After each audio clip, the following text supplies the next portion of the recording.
Assalamualaikum, salam sejahtera bagi kita semua. Perkenalkan, nama saya Angel Putri dengan nomor induk mahasiswa 0509800898.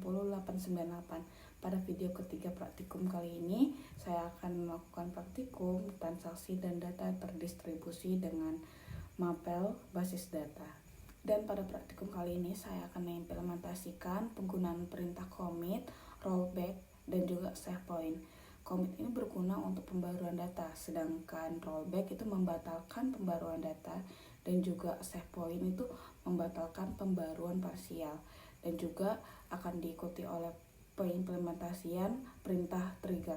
Gunanya perintah trigger ini untuk automatisator atau dia merubah, ketika kita merubah data itu akan terubah otomatis di tabel-tabel yang lain yang ada di dalam database tersebut. Berikut langkah-langkahnya. Baik, langkah pertama saya akan buat new routine dengan nama transaksi 1. Kemudian untuk parameter tabel saya akan drop atau hapus. Dan ini adalah codingnya. Jadi perintah commit itu berguna untuk memberitahu kepada database bahwa semua operasi yang kita lakukan sejak start transaction atau begin adalah final dan harus disimpan secara permanen ke dalam database. Jadi ini saya akan nambahin satu data dengan nama saya sendiri, Angel, dengan ID pasien 22. Lalu N. Ini kita simpan. Kita lihat di sini data saya sudah bertambah ya. Kemudian saya akan menambahkan new routine dengan nama transaksi 2. Dan pada transaksi 2 ini saya akan menggunakan perintah rollback pada ID pasien 67 dengan nama Andri.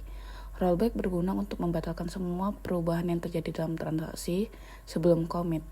Jadi meskipun ada perintah update, perubahan tersebut langsung dibatalkan oleh rollback sehingga commit tidak ada perubahan yang perlu disimpan pada database.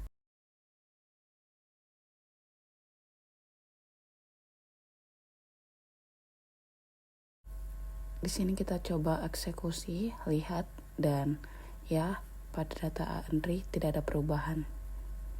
Oke, kita lanjut membuat transaksi ketiga. Oke, pada transaksi ketiga ini saya akan mendemonstrasikan penggunaan save point.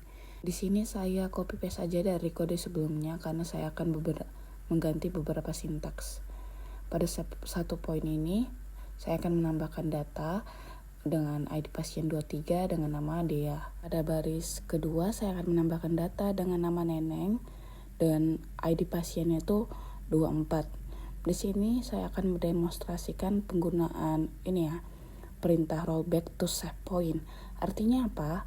Ini adalah perintah kunci, ia akan membatalkan semua perubahan yang terjadi pada baris Neneng ini. Karena yang hanya masuk ke database itu data dari ID Dea. Ini kan rollback to save point 1. Dan pada baris ketiga saya menambahkan data ke dalam tabel pasien. Di sini saya akan buat dengan nama Calvin dengan ID pasien 46. Dan sintak ini akan diakhiri dengan perintah commit. Perintah ini menyimpan secara permanen semua perubahan yang terjadi dalam transaksi ke database. Jadi di mana data Dea dan Calvin nantinya akan tersimpan, sedangkan data Neneng tidak akan disimpan karena sudah ada perintah rollback. Dan data sudah saya simpan, sekarang kita akan eksekusi transaksi ketiga. Dan nampak data Dea dan nama Calvin juga udah masuk ke dalam database, sedangkan nama Neneng tidak ada. Selanjutnya untuk trigger, saya akan menambahkan tabel baru sesuai dengan modul, yaitu transaksi obat. Di dalamnya ada ID transaksi, ID pasien, ID obat, jumlah, dan total harga.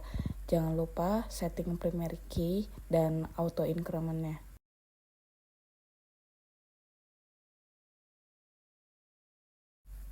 Lalu kita save, dan saya akan menambahkan tabel baru yaitu obat. Di dalamnya ada ID obat, kode obat, nama obat, harga, dan stok.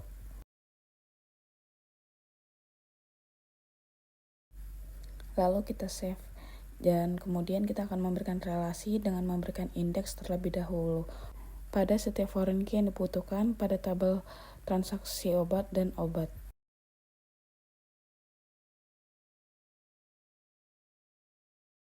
Setelah di save, aku akan buat relasinya. Di sini aku akan susun dulu tabelnya biar rapi. Lalu hubungkan.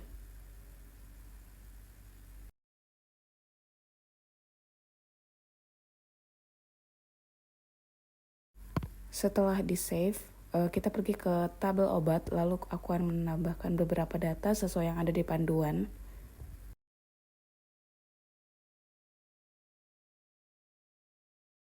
Lalu ketik ReRem dan di sini udah masuk ya data obatnya. Lalu kita ke tabel transaksi obat, kita nambahkan trigger dengan nama sesuai yang ada pada panduan. Dan trigger tag jual ini berguna untuk mengurangi jumlah stok obat yang ada dalam tabel obat secara otomatis ketika ada transaksi yang masuk. Kemudian kita tekan kirim. Kemudian pada tabel transaksi obat saya akan nambahkan data. Kita mau uji coba apakah ketika kita melakukan transaksi, apakah jumlah obat pada stok obat itu berkurang atau enggak. Dan ini saya buka tabel obat dan jumlahnya berkurang ya. Untuk obat amoxicillin dari 20 berkurang jadi 17. Saya akan memberikan satu contoh lagi dengan ID transaksi 2, pembelinya itu Angel, kodenya itu obat pertama, harganya itu 20.000, kalau beli 2 berarti 40.000. Jadi itu awalnya 10 ya, sekarang jadi 8, berarti berkurang. Oke, demikian video praktikum yang ketiga untuk transaksi obat ini. Terima kasih.